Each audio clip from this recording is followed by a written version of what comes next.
Oh, hi. This is Russ with Winged Saber Historical Fencing. I'm Kat. She's mortified to know me.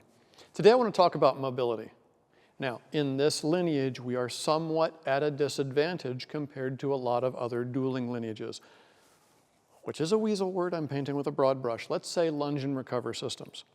Those systems have a laser focus on maintaining distance.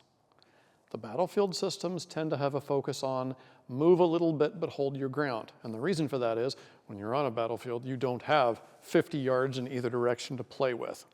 You've got lots and lots of people close by.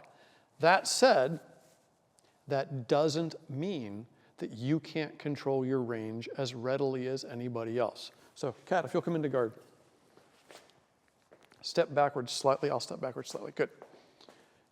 If I throw a cut from here and I step forward, my cut has fallen short. She is in no danger whatsoever. She now completely controls the initiative. A lot of beginning students have a problem of wanting to create a threat where she absolutely must respond, thereby giving me the time to do something nasty, like a nice shoulder push. But their range goes to here and they're stuck. We can use our body weight and our back foot as we step to do a little spring forward. Now, if you look at my back leg, see how it's a little bit straight? As I step forward, I simply push off and roll off the ball of my foot. Notice I'm not leaning forwards. I'm not doing this business. This is an overcommitted cut, and I'm about to die. See the look on Kat's face? She is ready to slay. Blah. Especially after that hogwash I was doing before the camera was rolling. So I can threaten a cut one that she absolutely has to deal with. Boop, done. I can do that by leading with my blade in good tempo and putting my body weight out here with it. Now my body weight wants to go forward, and I can chase her all the way off camera very easily. The same thing applies on a passing step. A passing step need not be slower than a lunge. If I'm going to threaten her with cut two, and I do this, she does not look threatened. You saw that little head tilt. She was like, that was weak sauce. But I can also go, and now she has a concern. I'm not leaning. I have a really nice position here. That is not a good bind for her. It's not a good bind for her because I'm closer.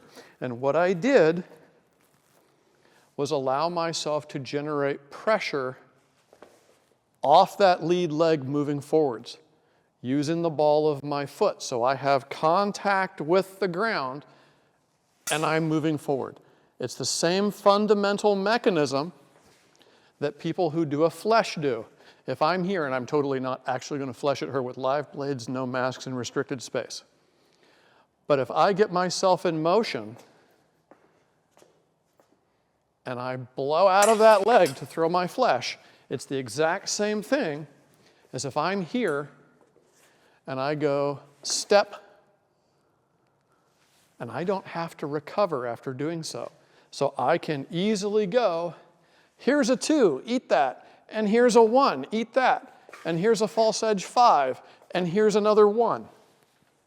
So you can, in fact, be hypermobile in this system. But first you have to see where your body weight is. If I'm not leading with my cut and I'm doing this, my body weight's back there. My range is terrible. But if I lead with my cut, I get all this weight moving forward of my body, and my body will organize itself to follow that arm. And I can just add a little bit of spring as I go.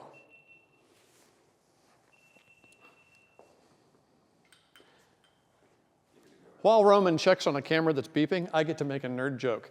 And now you can practice this and become immune to attacks of opportunity. Thanks, have fun, and go do the thing. We've got more videos and content coming, so if you liked what you saw and it was useful for you, please stab the like button, /subscribe, and punch the little bell icon so that you're notified immediately when new content comes available. Thanks, and go do the thing.